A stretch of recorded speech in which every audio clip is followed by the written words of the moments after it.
Alright, I got some paranormal stories from Reddit that people have apparently been through. The first one comes from someone named Beth Braden.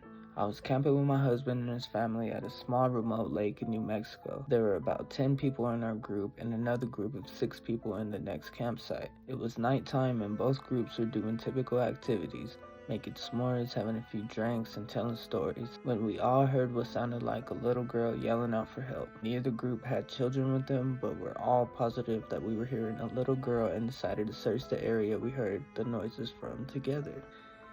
Nah, that's already a big no for me. This ain't Scooby and the gang. We ain't investigating nada.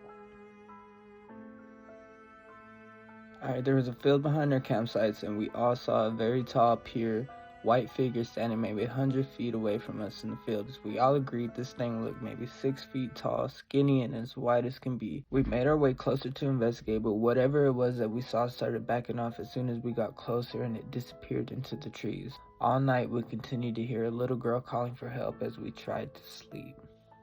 Nope, not your boy. And y'all stayed there and slept?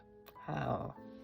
I'm a psychiatric nurse, and early in my career I worked at a residential mental health facility. One of our residents was an elective mute, which means that he couldn't talk, but there was no medical reasons as to why. He had spoken earlier in his life and in fact seemed quite normal back then, with the exception of being close to 7 feet tall. He'd been raised in Deep South and joined the military when he was 19, but one night he vanished, and eventually he was declared missing and dead. 10 years later, a 7-foot man walked into the VA hospital emergency room in my part of the Midwest and said to the receptionist, "My name is Marion Desheen," not the real name. Oh, they just made up. Why'd you make up that name? You made up Desheen? And I've been dead for 10 years. Those were the last words he ever spoke. He was covered with dust and he was wearing the same clothes he'd been reporting to be wearing the night he vanished. He called the other paramedic guy on his walkie-talkie to try to explain it, and the other guy almost immediately missed.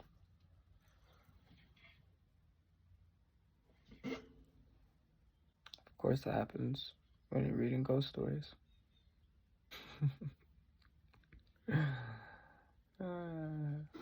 Alright, I guess that's enough. It's immediate.